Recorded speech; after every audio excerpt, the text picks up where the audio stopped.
Isn't that him right there wearing the gloves? How you doing, Skipper? I'm next, right? It's week 12, and with the season winding down, the fish are heading offshore. All summer, these fish have been in the feeding grounds off New England, just fattening themselves up. As winter approaches and the water temperature drops, the bluefin begin their annual migration, traveling across George's Bank to the warmer waters in the Mediterranean or the Gulf of Mexico. Yo, you got any extra ice? George's Bank is definitely a highway for bluefin tuna, so that's why we're gonna head out there. George's is 150 miles off Gloucester, so fuel is a big factor. It's not about just having enough fuel to get there, you gotta have enough fuel to get back too. Running out of fuel at sea is not like running on a gas on the side of the road. I mean, we can't just hoof it to a gas station.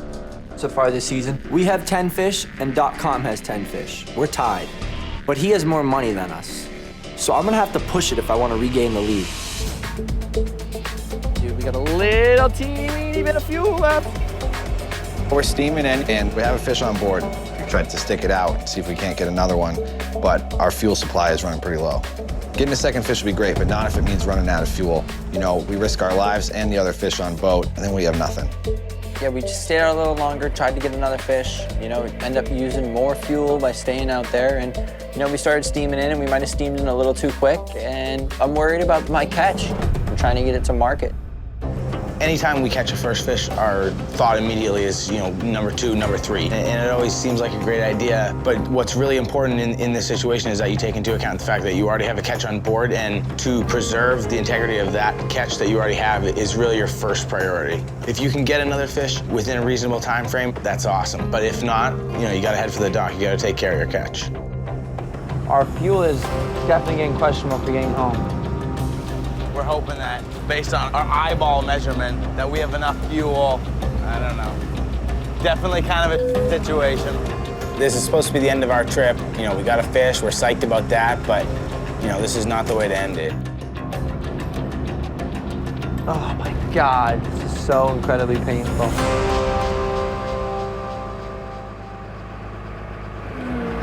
Tyler! No, no, no, no, no!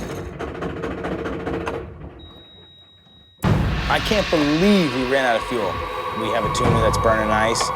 This sucks. This is not good. Oh my God, I brought a little less fuel than I usually bring when I go offshore here, but you know, I shouldn't have run that hard. I was in a real hurry to get back in. I was trying to turn and burn, and we ended up running out of fuel. I can't believe we ran out of fuel. We're within a few miles of the shore, so we're frustrated at this point. We're concerned that we have a tuna that's burning ice, and we want to offload our catch in the best condition possible. Even if you are able to call for help, you know, boats only go 10, 12 knots. So if you're 20 miles away, that's a minimum of 2 hours before you get help. This could be very costly if we aren't able to offload this fish soon. When you run out of fuel, it's not like in a car where you're stopped. You know, you're drifting, so you could drift into land, drift into rocks. So the first thing you do when you run out of fuel is you set the anchor. And then, you know, you call for help.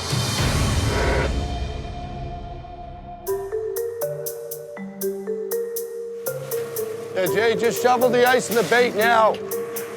Tyler sent a radio call out for help. We were the only boat in the fleet that was in Gloucester Harbor and ready to go.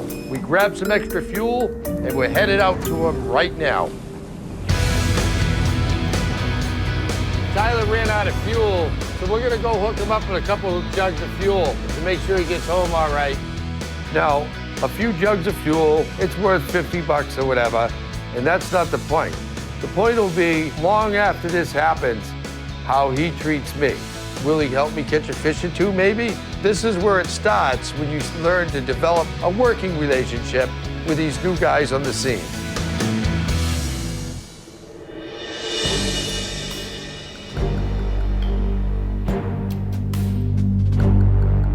We're just sitting here powerless. We were lucky that Marciano was still at the dock. But with all the boat troubles that he's been having lately, I can't help but worry that if he breaks down, we'll both be stuck out here. Go to work. Can we get out? Yeah, how you making out? Yeah, I see one light up ahead. That's probably you, I assume. Yeah, that'd be me. We'll figure it all out, and we'll just try to do it carefully, yeah, that's all. Yeah, sounds good. Rubber ball. Really appreciate it. The clock is ticking. Everything's on the line right now. My fish are sitting here burning ice. We need to get off the boat. All right, well, it's Tyler. Whoa, saved my life. Anytime you have two boats coming together, there's always the risk of an absolute devastating collision. We are adrift, so it is entirely Marciano's task to get close enough to us and keep a good distance between our boats. Kick it! Sorry, buddy. Thank you very much, guys. No problem, Tyler. Tyler, just let me know when you're up and running all set. All right, thank you very much. Nice of these Gloucester guys to help out some New Hampshire boys. Look like gas. All right, let's see if we can go home now.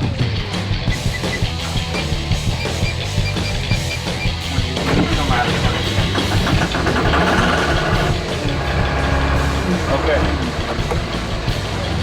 Time to go home.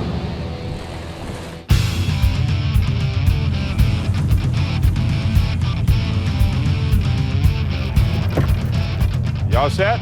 Yep.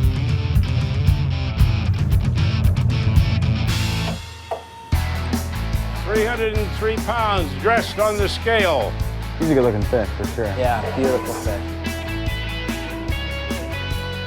This one, I think, is going to be a cocker.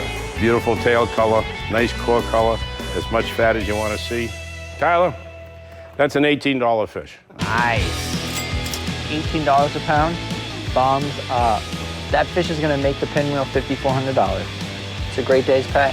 Hey, we're within striking distance of .com, so it looks like changing it up this week was a good idea.